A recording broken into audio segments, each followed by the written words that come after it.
यह कहानी एक छोटे से कस्बे की है जहां एक लड़की प्रिया और एक लड़का रोहन रहते थे।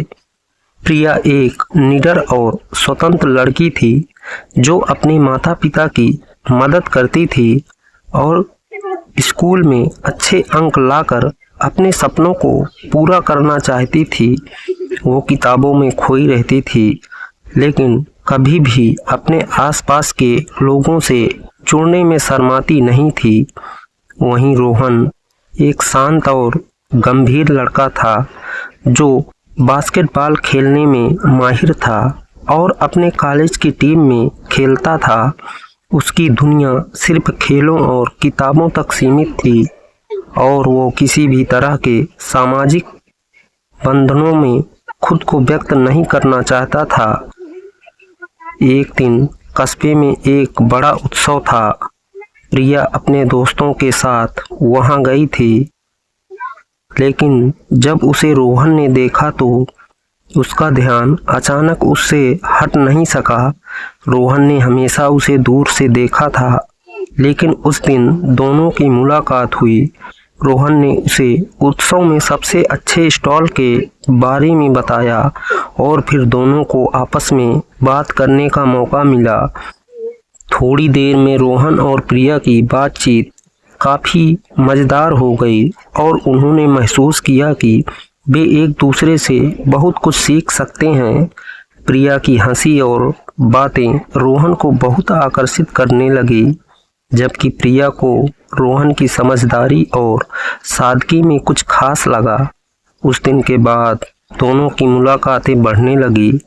रोहन ने प्रिया से अपनी बास्केटबॉल मैचों के बारे में बात की और प्रिया ने उसे अपनी पढ़ाई और जीवन के बारे में बताया। दोनों के बीच दोस्ती की दीवारें धीरे धीरे गिरने लगी और यह दोस्ती जल्द ही गहरे आकर्षण में बदल गई। लेकिन दोनों में से कोई भी अपनी भावनाओं को व्यक्त नहीं कर पा रहा था क्योंकि उन्हें डर था कि अगर उन्होंने अपनी सच्ची भावना को सामने रखा तो यह रिश्ता खराब हो सकता था। एक दिन रोहन को एक अहम बास्केटबॉल मैच में हिस्सा लेना था और वो बहुत तनाव में था। उसने प्रिया से बात करने का सोचा लेकिन संकोच करते हुए उसने उसे फ़ोन नहीं किया। प्रिया को ये महसूस हुआ कि रोहन कुछ परेशान था और वो खुद उससे मिलने चली गई।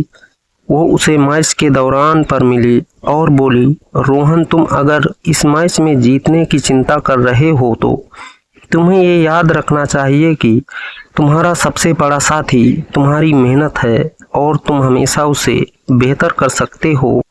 ये शब्द सुनकर रोहन के चेहरे पर एक मुस्कान आ गई। उसने प्रिया का हाथ पकड़ा और कहा, मैंने कभी नहीं सोचा था कि तुम मेरे लिए इतनी महत्वपूर्ण बन जाओगी।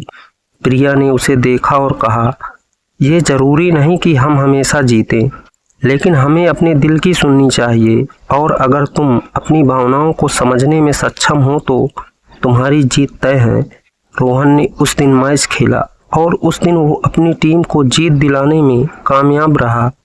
लेकिन सबसे खास बात यह थी कि उसने महसूस किया कि प्रिया के बिना वो जीत पूरी नहीं होती।